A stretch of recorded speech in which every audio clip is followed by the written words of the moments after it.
আসসালামু আলাইকুম প্রিয় দর্শক। আর্টিফিশিয়াল ইন্টেলিজেন্স আমরা সবাই এখন কম বেশি চ্যাট জিপিটি ব্যবহার করছি। স্কুল কলেজের অ্যাসাইনমেন্ট থেকে শুরু করে অফিসের জটিল হিসাব সব জায়গাতেই এর ব্যবহার। প্রশ্ন হচ্ছে, অনেকটা মানুষের মতো উত্তর এই রোবট কিভাবে দিচ্ছে? তাহলে আর দেরি না করে ঢুকে পড়া যাক আজকের মেইন ভিডিওতে। সবচেয়ে বড় প্রশ্ন হলো, একটা কম্পিউটার প্রোগ্রাম বা সফটওয়্যার কিভাবে অনেকটা মানুষের মতো চিন্তা করে উত্তর দেয়? ওরা কি আমাদের মতোই ভাবে, নাকি এর পেছনে কাজ করছে কোনো জটিল গণিত? সবার আগে আসি ইতিহাসের পাতায়। কে বা কারা বানালো এই চ্যাট জিপিটি? আমাদের অনেকেই হয়তো মনে করি ইলন মাস্ক বা নির্দিষ্ট কোনো একজন বিজ্ঞানী এক রাতে বসে এটি বানিয়ে ফেলেছেন। কিন্তু বাস্তবতা হলো, চ্যাট জিপিটি কোনো একক ব্যক্তির আবিষ্কার নয়। এটি একটি বিশাল টিমের সম্মিলিত প্রচেষ্টার ফসল। এর পিছনে যে প্রতিষ্ঠানটি কাজ করেছে তার নাম ওপেন এআই। 2015 সালে সান ফ্রান্সিসকোতে এই প্রতিষ্ঠানটি যাত্রা শুরু করে। এর প্রতিষ্ঠাতাদের তালিকায় ছিলেন বর্তমান বিশ্বের অন্যতম আলোচিত ব্যক্তি Elon Musk, Sam Altman, Greg Brockman এবং ইলিয়া সুডস্কেভার। শুরুতে তাদের উদ্দেশ্য ছিল এমন একটি কৃত্রিম বুদ্ধিমত্তা তৈরি করা যা হবে সম্পূর্ণ নিরাপদ এবং মানবজাতির উপকারে আসবে। যদিও পরবর্তীতে ইলন মাস্ক এই প্রজেক্ট থেকে সরে যান, কিন্তু স্যাম অল্টম্যানের নেতৃত্বে এবং ইলিয়া সুডস্কেভারের মতো জিনিয়াস বিজ্ঞানীর মগজে চ্যাট জিপিটি ধীরে ধীরে রূপ পেতে থাকে।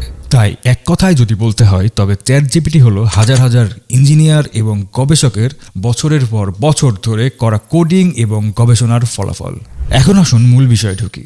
এই যে আমরা বলছি এআই বা কৃত্রিম বুদ্ধিমত্তা, এটা আসলে জিনিসটা কি? খুব সহজ করে বললে, এআই হলো কম্পিউটারকে মানুষের মতো চিন্তা করতে শেখানো। কিন্তু কম্পিউটার তো আর রক্ত মাংসের মানুষ না, তাহলে সে কি করে চিন্তা করবে?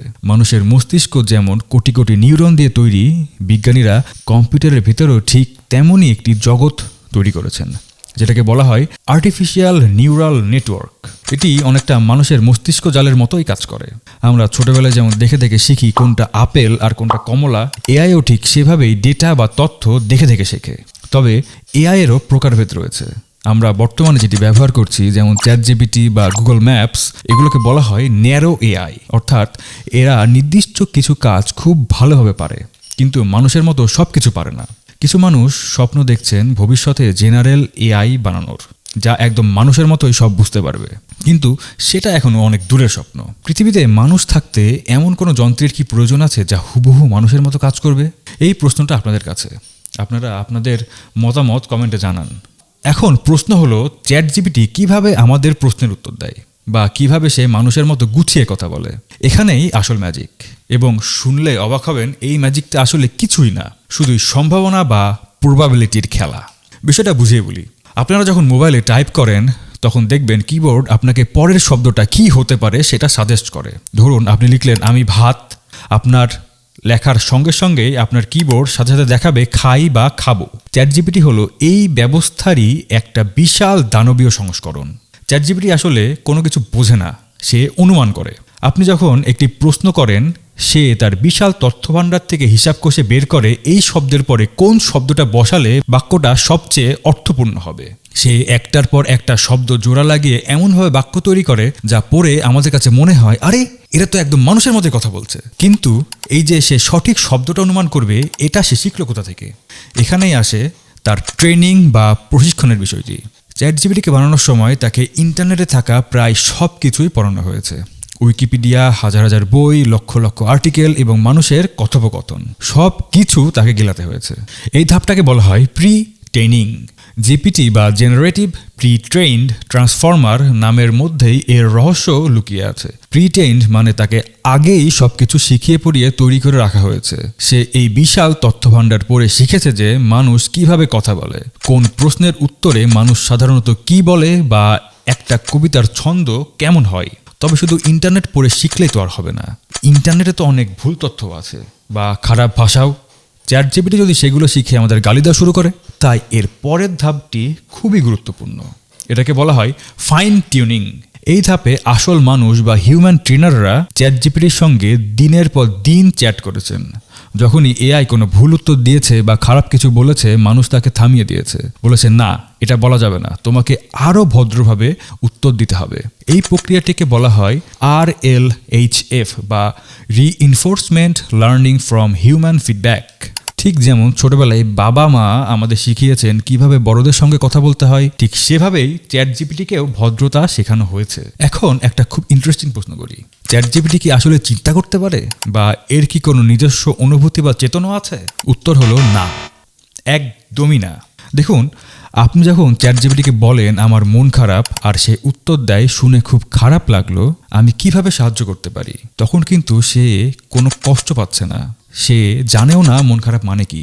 সে শুধু তার ডাটাবেস থেকে দেখেছে যে মানুষ যখন মন খারাপ বলে তখন তার উত্তরে সহানুভূতি দেখানো শব্দ ব্যবহার করতে হয়, অর্থাৎ একটি অত্যন্ত বুদ্ধিমান তোতা পাখির মতো, যে অর্থ না বুঝেই খুব সুন্দর করে কথা বলতে পারে। তাহলে ভবিষ্যৎ কি? এআই কি মানুষের জায়গা নিয়ে নেবে, নাকি মানুষ এআইকে ব্যবহার করে আরও উন্নত হবে? দেখুন, চ্যাট জিপিটি বা এআই এর ক্ষমতা অনেক। এটি ক্লান্ত হয় না, ঘুমায় না, নিমেষের মধ্যেই হাজার হাজার পৃষ্ঠার বই পড়ে ফেলতে পারে।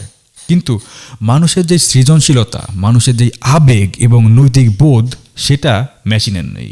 তাই ভয় পাওয়া যাবে না, এটাকে ব্যবহার করতে হবে। কিন্তু কিভাবে? কিছু এক্সাম্পল দেই। আয়রন ম্যান মুভিতে টনি স্টার্কের কিছু এআই আর বাস্তব জীবনের কিছু এআই। প্রথমেই আসি জার্ভিসের কথায়। সে একটি ওবিডিয়েন্ট, সীমাবদ্ধ এবং মানুষের অধীনে থাকা এআই। সে নিজে কোনো সিদ্ধান্ত নিতে পারে না।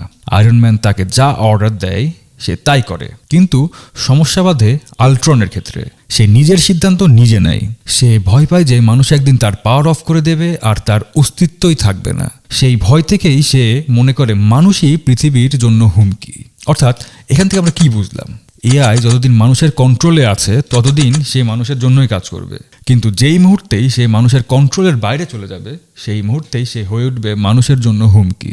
একই রকম উদাহরণ আমরা দেখতে পাই রোবট মুভিতেও। যতক্ষণ পর্যন্ত চিঠি মানুষের কথা মতো কাজ করছিল ততক্ষণ পর্যন্ত কোনো সমস্যা ছিল না, কিন্তু যেই মুহূর্তে মানুষের মতো আবেগ বা ইমোশন তাকে দেওয়া হলো, সে সেটা আর কন্ট্রোল করতে পারলো না। সে তার মেকার অর্থাৎ ডক্টর ভাসিকরণকেই নিজের কম্পিটিটর মনে করতে শুরু করলো। বর্তমান বিশ্বে অনেক এআই চালু রয়েছে, chat GPT, Gemini, DeepSeek, Grok, copilot, Meta AI ইত্যাদি। এদের মধ্যে কে ভবিষ্যতের জার্ভিস, কে আল্ট্রন, কে চিঠি আর কে পাকশিরাজান, সেটা তো সময়ই বলে দেবে। তো বন্ধুরা, আজকের এই আলোচনায় আমরা জানলাম চ্যাট জিপিটি কোনো জাদুকরী বাক্স নয়, বরং এটি মানুষেরই তৈরি বিজ্ঞানের একটি বিস্ময়কর আবিষ্কার। এটি কাজ করে পরিসংখ্যান আর গণিতের উপর ভিত্তি করে, আর এর পেছনে আছে হাজার হাজার বিজ্ঞানী ও কোডারদের অবদান।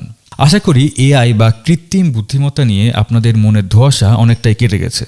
প্রযুক্তি খুব দ্রুত বদলাচ্ছে, আর এই বদলে যাওয়া দুনিয়ার সাথে তাল মিলিয়ে চলতে হলে আমাদের জানতে হবে, শিখতে হবে। আজকের ভিডিও কেমন লাগলো তা অবশ্যই কমেন্ট করে জানাবেন।